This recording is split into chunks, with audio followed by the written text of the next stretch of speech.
Cultura Geral. Apoio Faculdade Milton Campos. Conceito máximo no MEC. A faculdade com maior número de aprovados na OAB.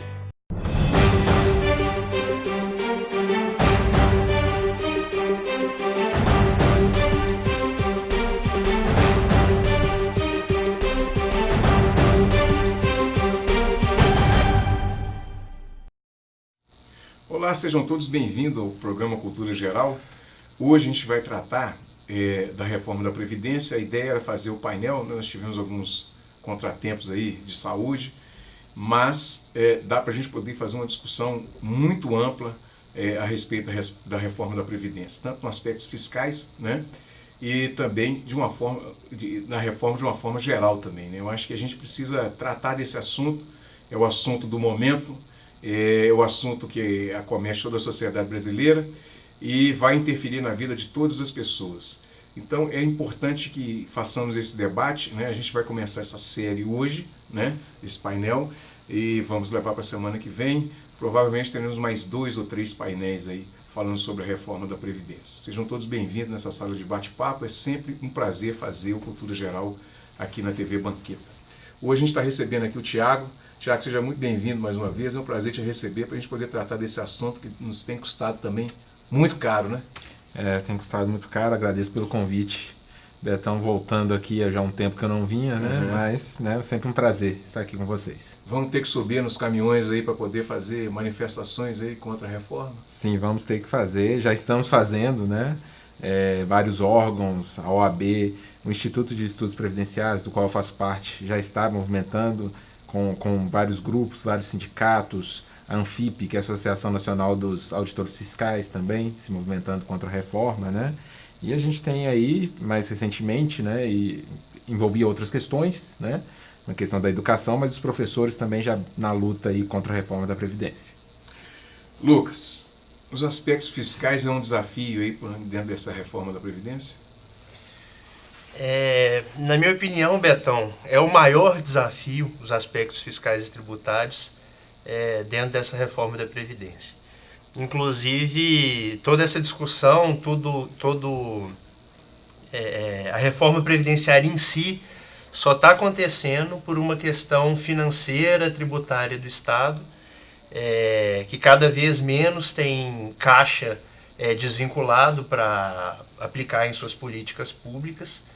E devido a isso, eles estão buscando de qualquer forma ter mais verba desvinculada para poderem gastar de forma discricionária. Ô Tiago, vamos começar esse bate-papo. O que nós podemos entender nessa proposta de reforma da Previdência? Bem, Betão, a reforma da Previdência, ela busca por vários meios reduzir os gastos com os benefícios previdenciários. Entre essas tentativas está a redução do valor dos benefícios, a fórmula de cálculo dos benefícios, assim como o endurecimento das regras para a concessão dos benefícios previdenciários das aposentadorias, né, dos benefícios de doença, pensão por morte. Então fica tudo aí enrijecido, dificultando assim o acesso do trabalhador aos benefícios para os quais ele vem contribuindo ao longo da vida. Então, esse é o aspecto principal da reforma, né? E busca também, aí, no futuro próximo, criar uma previdência não de repartição simples, ou seja, uma previdência como se fosse uma previdência privada, para que o trabalhador, né, vai se desvinculando ao longo dos anos do regime geral de previdência social. Bom, para as pessoas entenderem o que é o sistema de repartição e de capitalização, você poderia explicar? Sim, o sistema de repartição simples, que é o que a gente vive hoje no regime geral de previdência social e nos regimes próprios também dos servidores públicos, as contribuições feitas pelos trabalhadores vão diretamente, Betão, para o caixa da Previdência, né, ou desses regimes próprios, e são distribuídos para todos os segurados. Não é criada uma conta vinculada a um segurado, a um servidor público. Então, vai para um caixa único. Vai para um caixa único. Então, muitas vezes, por exemplo, um segurado do INSS pode sofrer um acidente logo no início da sua carreira, né? Diante desse acidente, perder a capacidade para o trabalho e tendo ali 12 contribuições ou menos que isso, por ser acidente de trabalho, ter concedido um benefício pelo resto de sua vida.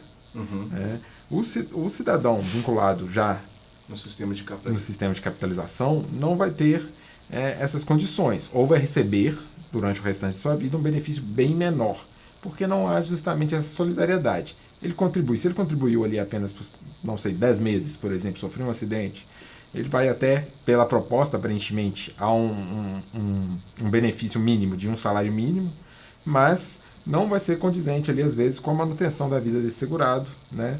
E no sistema de capitalização, há sim a criação dessas contas individualizadas. Na proposta de reforma da Previdência, na verdade, há a proposta de ser criada uma conta nocional, que é chamada. Ou seja, as contribuições dos trabalhadores de hoje, a partir da instituição da capitalização, né, do sistema de capitalização, vai sim continuar pagando os benefícios de quem já está aposentado, de quem está recebendo uma pensão por morte, uma aposentadoria, um auxílio-doença, uma aposentadoria por invalidez. Mas vai ficando registrado lá nessa conta nocional os valores que essa pessoa contribuiu para depois, no futuro, daqui a 30, 40 anos, calcular o valor da aposentadoria desse trabalhador. Então não vai ser criado, na verdade, embora a gente fale que vai ser criada uma conta individualizada, essa conta nesse sistema nocional que vem sendo aplicado em alguns países da Europa, a gente está copiando isso, tentando copiar isso de lá, né? Essas contribuições então vão ser sim repartidas, mas no final das contas aí, para esses trabalhadores, o cálculo vai ser feito apenas em cima das suas contribuições ali, e ele só vai receber de acordo com aquilo que ele contribuiu, que ele efetivamente contribuiu. Então se o cara ganha 5 mil, começou a trabalhar 10 meses, e ele teve um acidente, ele vai ter, não vai dar o teto, então ele vai receber pelo menos o mínimo. Isso, salário mínimo. Pelo menos. Isso depende de lei complementar, isso está apenas mencionado, né, na reforma, vai depender de uma lei complementar no futuro, mas é isso que o governo vem anunciando, pelo menos até agora. Esse sistema de capitalização funciona bem na Europa? Olha, sabemos que no Chile não teve muito sucesso. Né? Isso. Eu te confesso, Betão, que eu não fiz ainda um estudo pormenorizado da Europa como vem funcionando esse sistema lá, tá? Esse sistema de conta nocional é um sistema novo, então, assim, a gente ainda não tem as repercussões. Você vê que no Chile demorou aí 30 anos para a gente ter esses resultados aí que a gente viu que foi um desastre, né? É um país que a gente vem falando aí que vem gerando suicídios, né? Uma taxa muito grande de suicídio de idosos que se sentem um peso para suas famílias porque estão recebendo aí benefícios menores que o salário mínimo do Chile, né? Então, é uma situação realmente social que a gente tem que pensar hoje, antes de fazer essa reforma, como que vai estar no futuro, né? A gente tem hoje, por exemplo, Betão, acho que cerca de 70% dos municípios do Brasil recebem mais dinheiro da Previdência Social, na verdade seus moradores, né, recebem mais dinheiro da Previdência Social do que esse município recebe do Fundo de Participação dos Municípios. Né? Então a gente tem que pensar como que vai sobreviver o comércio desses municípios daqui a 5, 10 anos, como que vai sustentar esses lugares. Mais de 25% das famílias brasileiras são sustentadas por idosos. Então como que será aí no futuro, daqui a 5, 10 anos também, com essas pessoas recebendo menos ou talvez nem conseguindo se aposentar? Como vão ficar essas famílias? Então a gente tem que lembrar aí desse exemplo do Chile, por exemplo, né, para pensar melhor no que está sendo feito hoje na reforma da Previdência. Ô Lucas, qual que é o principal desafio fiscal que tem aí dessa reforma? Você pensa em numa situação mais desafiadora e mais latente assim para o governo? Betão, a grande questão é que o Brasil tem um problema arrecadatório, um problema tributário seríssimo, que inclusive muito mais amplo do que o financiamento da Seguridade Social em si. Apenas para esclarecer inicialmente, a Constituição de 88, ela preveu as contribuições sociais a fim de que fosse financiada a Seguridade Social. E essas contribuições elas vão se dar sobre as mais diversas fontes possíveis. Ela vai se dar sobre a folha de pagamento, tanto por parte do empregado quanto por parte do empregador. Ela vai se dar sobre as importações. ela vai se dar sobre a venda de mercadorias, ela vai se dar sobre a prestação de serviços, ela vai se dar sobre a renda das empresas. Então, o legislador teve a cautela de garantir que toda a Seguridade Social fosse financiada por fontes diversas financeiras. O que aconteceu no decorrer do tempo? Todas essas contribuições sociais foram destinadas à União, são competência da União instituí-las e cobrá-las, e houve a famosa DRU, que no início o sentido da DRU era basicamente controlar, era servir como mecanismo de controle inflacionário e de controle financeiro do Estado, mas acabou virando, na verdade, uma muleta para a União, uma vez que ela pôde pegar 20% inicialmente de verba que era vinculada obrigatoriamente para a Seguridade Social, e a União passou a poder pegar esses 20% sobre todo o bolo que era destinado à Seguridade Social e gastar de forma discricionária, com o que bem entender. Com a saúde, com a segurança, construindo rodovias, na implementação de seus projetos públicos e por aí vai.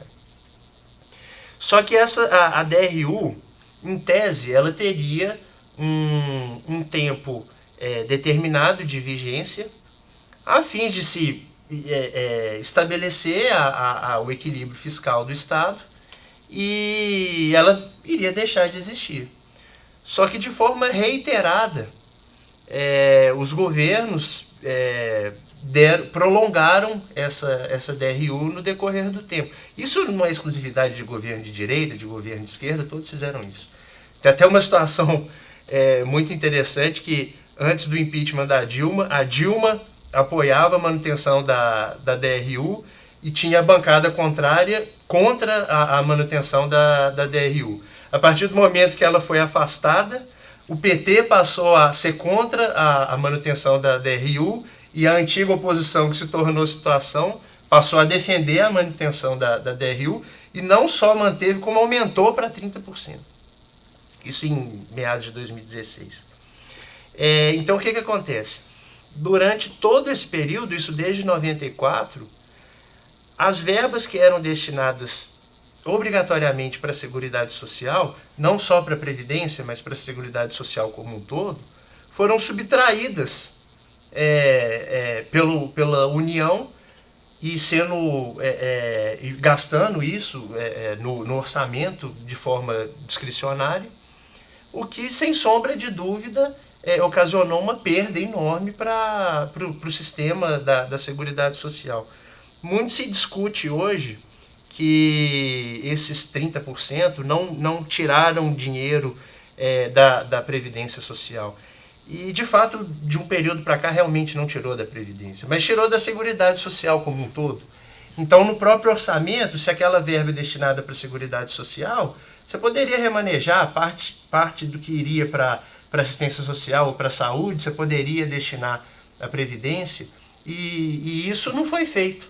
Isso não foi feito. E qual que é o grande problema que a gente tem atualmente?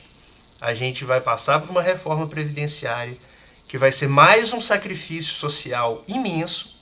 Já tivemos aí a reforma trabalhista, vamos ter a reforma previdenciária, vai ser um outro sacrifício social imenso, e vai ser simplesmente um analgésico, vai curar um sintoma de falta de caixa momentâneo que o governo tem, sendo que a estrutura financeira tributária do Estado brasileiro não vai ser resolvida.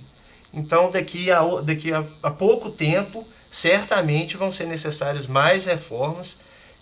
Então, o que tem que se fazer no momento é pensar as fontes de financiamento de forma ampla, a fim de se resolver o problema, né? E não de se resolver um problema momentâneo e protelar para logo ali na frente. Tiago, como que a Seguridade Social vai ficar nesse contexto? Olha, Betão, eu vejo que o cidadão realmente vai ficar desamparado em muitas situações diante da reforma da Previdência. Por exemplo, vou dar um exemplo aqui que eu fiz os cálculos, fiz as simulações, o cálculo da pensão por morte. O cálculo da pensão por morte, eu fiz uma simulação com um segurado que recebeu a vida inteira no teto. É bastante raro isso acontecer, claro, mas eu fiz a simulação justamente para mostrar a perda desses segurados. O segurado, tendo essa contribuição no teto a vida toda, uma pensão por morte que ele deixasse, ele vindo a falecer, seria hoje de R$ 5.400, por volta disso. Né? Com a reforma, essa média já cairia para 5.200. Mas o cálculo da pensão por morte é um cálculo que essa previsão lá, a gente espera que não passe dessa forma, é um cálculo muito desvantajoso para o segurado, para as famílias, para, né, as crianças que vão ficar muitas vezes, né? Veja que vai ser 60% do que esse segurado teria direito a título de aposentadoria por invalidez. E todos os cálculos de benefícios estão sendo previstos para ser calculados da seguinte forma: 60% da média, mais 2% a cada ano que ultrapasse os 20 anos de contribuição. Então, o segurado que não tinha 20 anos de contribuição, contribuiu a vida inteira no teto, veio a falecer, o cálculo vai ser feito 60% dos 4.200, e desses 60% vai tirar 60% ainda. Então, ou seja, 60% dos 60%, digamos assim. O benefício que seria hoje R$ 4.400, cai R$ 1.900. Né? Então, isso aí vai ser uma mudança drástica para as famílias. Né? É algo que tem que ser pensado, é algo que tem que ser mudado, certamente, na Previdência. Não faz sentido contribuições na vida inteira nesse valor e ter uma redução tamanha no valor de uma pensão por morte. Então, assim, a situação da Previdência vai ser realmente muito afetada, a Seguridade Social como um todo. A assistência social falou que foi tirado muito dinheiro também, né, da Seguridade toda, com a DRU, o benefício assistencial previsto na LOAS, que a gente conhece realmente como LOAS, né? Também os requisitos de acesso a ele vão ser enrijecidos. Então, a situação realmente precária da Seguridade Social como um todo. Como é que a gente pode entender o direito previdenciário nesse momento que a gente está passando por transformações sociais gigantescas, né? Existe, de fato, alguma crise no sistema de repartição? Como o Lucas já deu um sinal ali, mas está tendo, apesar de ter a DRU, que o certo seria não desvincular essa receita da Previdência, mas ela tem essa desvinculação. Agora, para gerações futuras, corre algum risco de fato? Vai ser preciso fazer outras reformas, caso, mesmo que essa reforma passe, você acha que ainda vai precisar de mais ainda? Olha, a tendência no Estado brasileiro, infelizmente, é de sempre buscar essas soluções simples, né, para resolver os problemas. Analgésicas. O próprio Lucas falou aqui, né, mostrou isso, de que essas reformas que estão sendo feitas não estão atingindo ali realmente o cerne da questão que deveria ser resolvido. Então eu acredito que, infelizmente, no futuro, eu não sei, daqui a 15, 20 anos, provavelmente terá alguma outra reforma, alguma outra mudança nos benefícios previdenciários, né? E, infelizmente, sempre em desfavor do segurado, sempre em desfavor do trabalhador. Esse sistema está tendo menos contribuições do que teve em outros tempos, né? Ah, sim, com certeza. Eu até conversei aqui com o Lucas é especialista na questão, mas eu vou adentrar um pouco aí. Vendo gráficos do INSS, a gente vê que todo mês ele apresenta um gráfico das suas contribuições, dos seus gastos, do número de benefícios, né? E eu gosto de ver sempre o gráfico que eles lançam em janeiro, que é o que representa o ano anterior, e eles fazem um estudo também dos 10 anos anteriores. E a gente pega esse gráfico e vê que de 2008 até 2014, a Previdência urbana, né, que tem os trabalhadores rurais que não contribuíram, mas a Previdência urbana, ou seja, os trabalhadores que realmente contribuem, né, e contando também a contribuição patronal, isso tudo, foi superavitária. E quando você compara esse gráfico da receita, do recolhimento do INSS, dos seus gastos e tudo, você vê que de 2008 a 2014, você compara com o gráfico do desemprego, você vê que foi um período em que o desemprego estava muito baixo, de 2008 até 2014. Né? Depois veio a crise econômica, a coisa toda, aumento do desemprego, hoje está em 12 milhões, alguma coisa assim, de desempregados. Então, uma solução seria gerar empregos. Né? E a gente teve aí, por exemplo, uma reforma trabalhista que não serviu para gerar empregos, muito pelo contrário. A gente vê que dados de quando ela entrou em vigor para hoje, o aumento no desemprego. Então, o aumento do desemprego implica também na redução da arrecadação do INSS. Então, são políticas que visam solucionar um déficit do Estado, um déficit da Previdência, tirando o poder de compra do trabalhador. Então é uma política muito perigosa, porque no futuro a gente sabe que a economia não vai conseguir movimentar dessa forma. Eu citei aqui mais cedo a situação dos municípios, né, por exemplo, que recebem, já está complicado? Que recebem boa parte do dinheiro que entra desses municípios da Previdência Social. Então realmente é um cenário que pode ser um cenário caótico. Hoje mesmo o Senado lançou um estudo, né, de que mesmo com a reforma da Previdência, até 2024 ainda vai haver déficit nas contas do governo, no mínimo até 2024. Então, realmente, o Lucas deixou bem claro aqui, estão mexendo em algo que não vai solucionar o problema aí das contas do governo ainda. Deixa eu só fazer um complemento, que ele tocou num ponto muito interessante. Tem se falado que no decorrer de 10 anos, me parece que vão economizar 1 trilhão de reais. 1 trilhão e 200, né? 1 trilhão e 200. Isso significa 1 trilhão e 200 a menos injetado na economia, principalmente em relação ao consumo. Uma pessoa aposentada, uma pessoa que recebe um benefício previdenciário, essa pessoa não poupa dinheiro. Tudo o que ela recebe, ela gasta. Então esse dinheiro vai direto para a economia, vai direto para circular o consumo. A partir do momento que deixa de ter esse gasto, para onde vai esse dinheiro? A gente não sabe.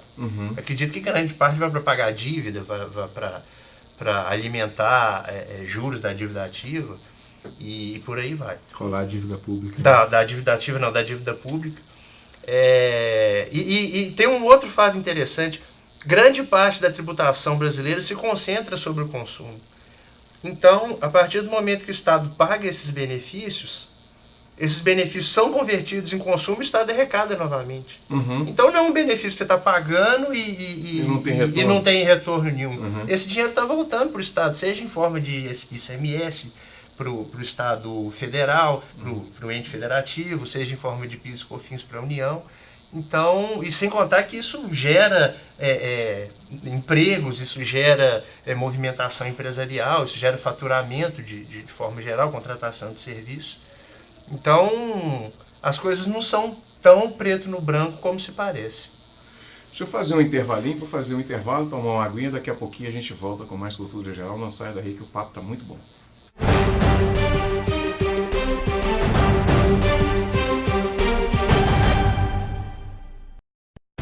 Cultura Geral. Apoio Faculdade Milton Campos. Conceito máximo no MEC. A faculdade com maior número de aprovados na OAB. A NL Chops é uma empresa inovadora e diferenciada que se destaca mais e mais a cada dia neste tão concorrido mercado cervejeiro devido à alta qualidade do seu chopp e da sua cerveja artesanal. E claro, por ter como princípio a excelência no atendimento ao cliente, entendendo que cada um de seus clientes é único e por isso merece um atendimento personalizado e exclusivo. Ofereça para seus convidados o chopp da NL Chops ou a Zig Zag Beer, a melhor cerveja artesanal da região. Não perca tempo, contrate já a NL Chops. O caminhão do Bota-Fora do Aedes está passando pelo seu bairro. Vamos botar o Aedes fora de Nova Lima. Outro dia mesmo eu cheguei em casa, tinha um papelzinho na porta da prefeitura falando Bota Fora. E cheguei aqui no salão e comentei com o pessoal. Quando eu fiquei sabendo dessa notícia, eu me alegrei. Lá em casa mesmo tinha muitas coisas, né? E eu tava sem o que fazer, como é que eu ia fazer? Então eu joguei sofá velho, joguei pus lá na rua lá e o pessoal fez uma limpeza maravilhosa. É um trabalho fantástico, tem que ser feito constantemente mesmo.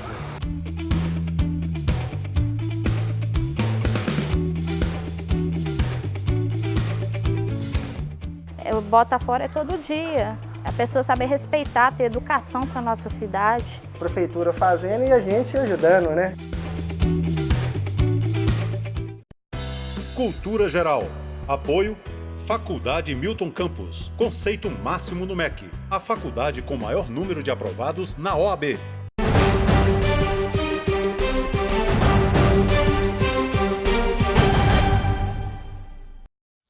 Bom, Lucas, deixa eu te perguntar uma outra coisa. Como é que a gente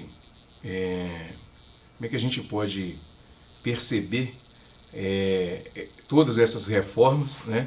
Quando a reforma tributária, ela seria, o Walter, né, que esteve aqui no programa, estava falando, a reforma tributária, ela seria a primeira a ser feita antes de qualquer outra reforma? Seria o ideal fazer a tributária primeiro, para que talvez se resolvesse essas pendengas todas? Betão, sem sombra de dúvida nenhuma, a questão tributária no Brasil está parando o país, e já não é de hoje. A gente tem uma questão muito séria de guerra entre os entes federativos, em que cada um tenta cobrar um pouco menos de tributo para atrair as empresas, e isso diminui a arrecadação do Estado de uma forma geral. Não tem ganhadores com esse tipo de jogo de interesses.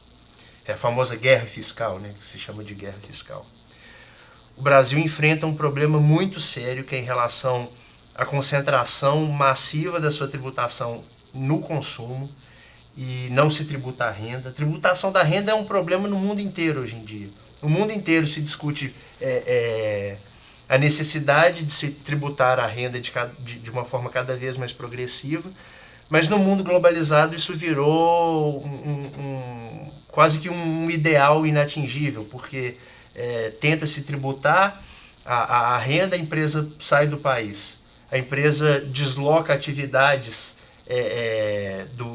da sua rotina empresarial para outros países e mantém aqui apenas a parte comercial. Então isso é discutido no mundo inteiro.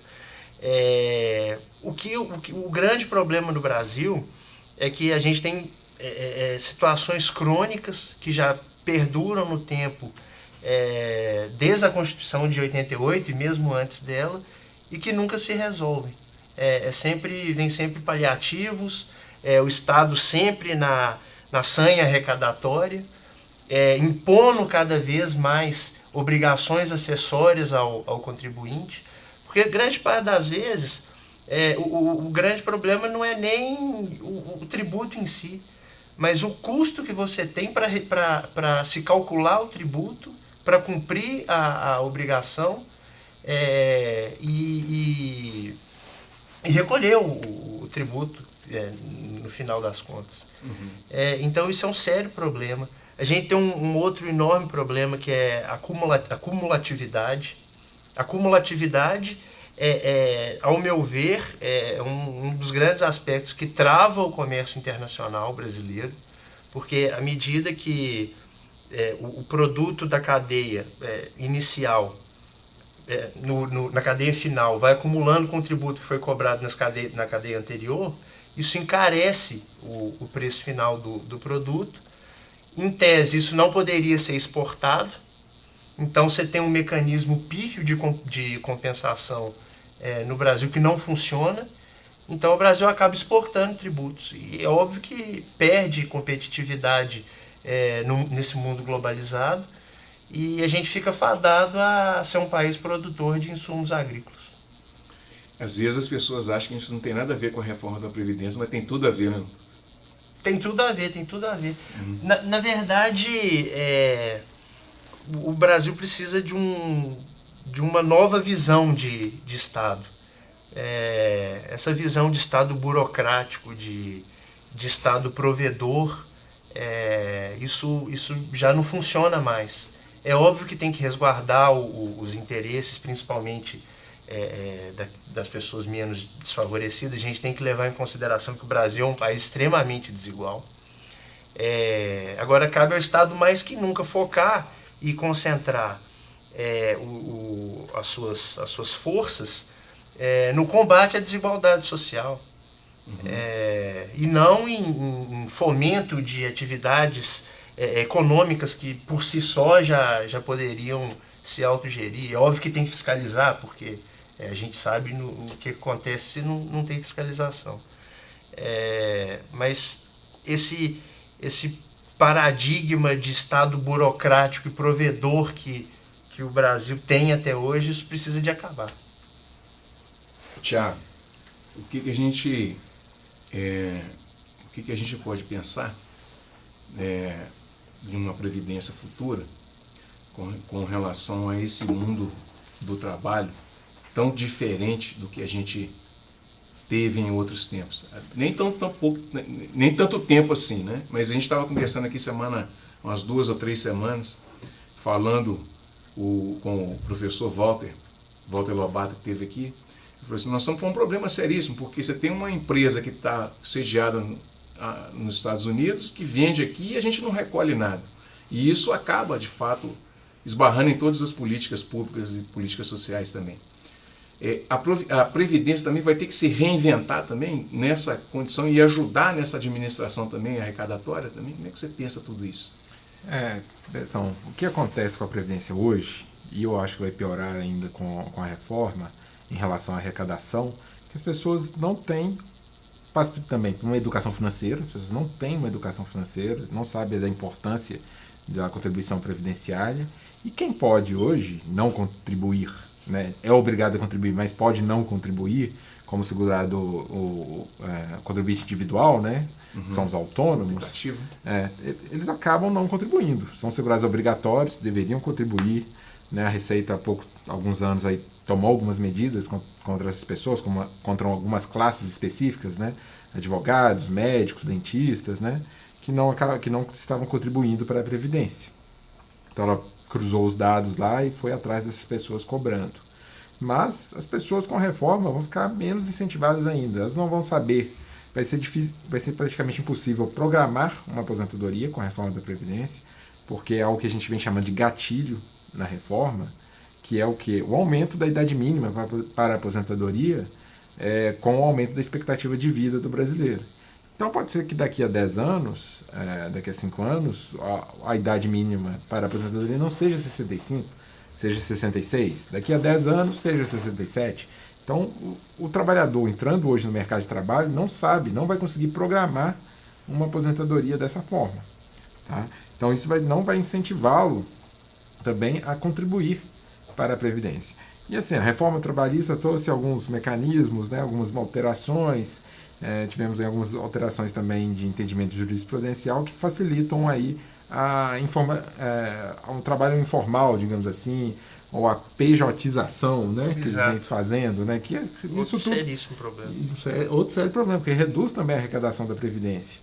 Então a gente vê que além da redução, vai reduzir o valor dos benefícios previdenciários, vai dificultar o acesso a eles, mas vai também reduzir a arrecadação previdenciária com a reforma da Previdência, com certeza. Qual que é o principal desafio do IEPREV hoje? Nosso desafio é juntar, né, várias entidades civis, né, na busca de entrar em contato aí com seus representantes no Congresso Nacional, os deputados, os senadores, né. O IEPREV apresentou emendas a reforma da Previdência, né? E então a gente entrando em contato com esses deputados para apresentar esses projetos de alterações no texto, né? Então, essas alterações tão gravosas, nos juntamos com outros institutos de direito previdenciário do Brasil e fizemos essas propostas.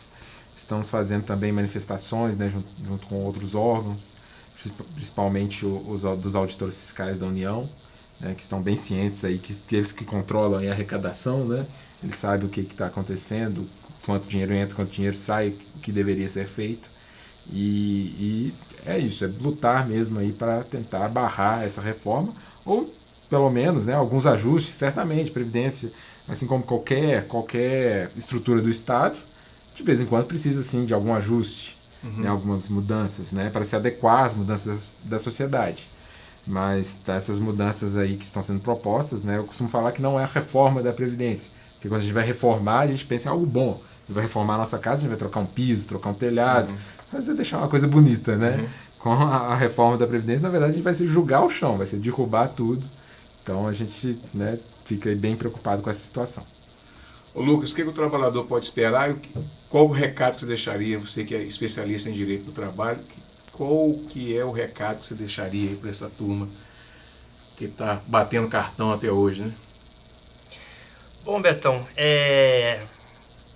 inevitavelmente, com a reforma da Previdência, se passar nesses termos que estão aí, a gente vai esperar que as pessoas trabalhem durante um período maior. Isso é inevitável. É de se esperar que aconteçam mais acidentes do trabalho. É de se esperar que surjam mais doenças ocupacionais. Existem trabalhos, determinados tipos de emprego que afetam a saúde do homem. Isso é inegável. A vida do homem não pode ser só levantar e... Não pode ser só levantar e trabalhar, né? Não que eu não ache também que uma reforma não tenha que ser feita, a reforma tem que ser feita. Mas não ao ponto de se sacrificar completamente a saúde, a vivência, o bem-estar do trabalhador, que é a grande maioria da população brasileira, a fim de se resolver, o que eu acabei de falar, fazer esse sacrifício todo para resolver uma situação momentânea de caixa da União. Então, esse é o grande problema. Falando especificamente do que se esperar, a gente tem visto cada vez mais o próprio Estado também influenciando a pejotização, né?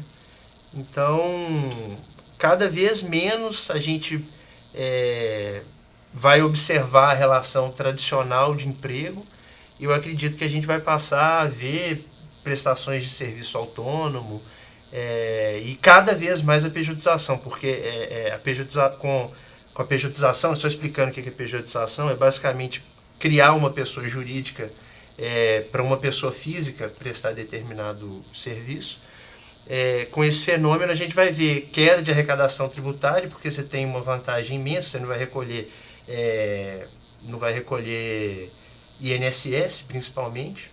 Vai recolher, a maioria dessas empresas são constituídas pelo Simples Nacional, então você tem uma alíquota pequenininha ali, que já engloba imposto de renda, INSS, PIS, COFINS. Então, o futuro, inegavelmente, se for nesse caminho aí que a gente está vendo, vai ter mais perda de arrecadação previdenciária e novas reformas serão necessárias. Bom, chegamos ao final aí do programa Cultura Geral, agradecendo aqui ao Tiago, mais uma vez, muito obrigado pela participação, Tiago, e Dr. Lucas, muito obrigado a todos vocês dois, foi um prazer, e semana que vem estaremos de volta com mais Cultura Geral. Um grande abraço, até segunda-feira, se Deus quiser.